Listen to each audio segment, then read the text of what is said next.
Oui, la question que tout le monde se pose depuis le début de l'année, les taux sont très bas, ils n'ont jamais été aussi bas depuis le début de l'année. On peut se poser la question légitimement de renégocier son prêt immobilier. Alors, on peut le faire à condition qu'on soit sur des prêts qui ont été souscrits avant 2011. Pourquoi avant 2011? Parce que depuis 2 ans, les taux n'ont fait que descendre. Donc pour qu'il y ait un vrai écart de taux, il faut à peu près 1 point pour que la renégociation devienne intéressante.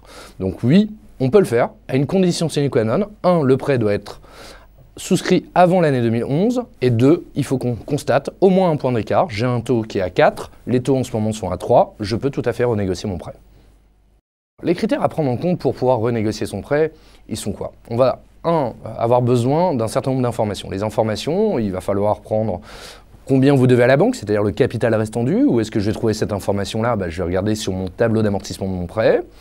Je vais regarder également combien de mois il me reste ou combien d'années il me reste sur ce prêt. Quel type d'assurance j'avais souscrit? Est-ce que j'avais souscrit une assurance à 100% sur madame ou 50%? Je vais regarder également quel type de garantie. Sur un prêt, on prend une garantie, une hypothèque, un cautionnement ou un privilège de prêteur de denier. Quand j'ai réuni l'ensemble de ces informations, je suis en mesure de pouvoir commencer à regarder et étudier l'intérêt de la renégociation. Après ces informations, il va falloir que je me mette en quête de la meilleure offre, la meilleure solution pour pouvoir renégocier ce crédit immobilier. Alors, comment je vais m'y prendre? Je vais m'adresser peut-être à ma banque, peut-être à d'autres établissements bancaires. Cependant, si je m'adresse auprès de ma banque, ils n'ont pas forcément un intérêt majeur à renégocier mon prêt, parce que pour eux, ça serait une perte sèche, immédiate, d'un encours client.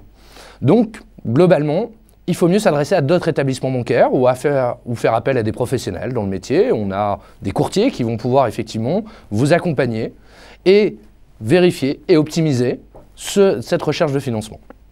Pour pouvoir effectivement faire cette démarche, il faudra donner l'ensemble des pièces comme quand vous aviez souscrit ce prêt immobilier. Et ensuite, il faudra vérifier l'intérêt. L'intérêt, il peut être vérifié de 2 façons.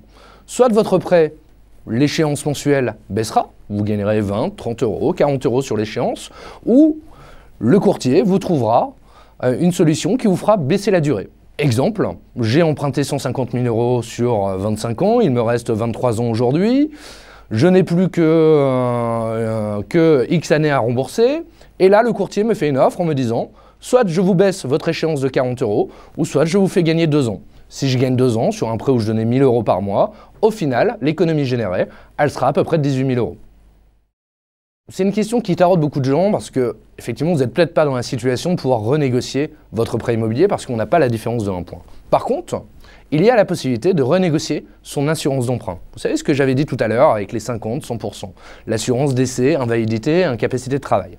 Cette assurance, depuis 2 ans, on a le dispositif Lagarde en France qui oblige les banques à accepter de pouvoir souscrire votre assurance ailleurs.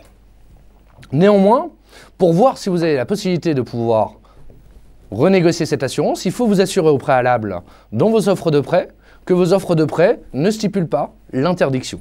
À partir du moment où vous voulez renégocier votre assurance, il suffira de la même façon que pour le prêt de vous adresser à un courtier pour le coup spécialisé en assurance qui lui pourra vous aider à obtenir des conditions intéressantes. La condition sine qua non pour que la banque ne puisse pas s'y refuser, c'est avoir des garanties équivalentes aux garanties que vous aviez souscrites à l'époque.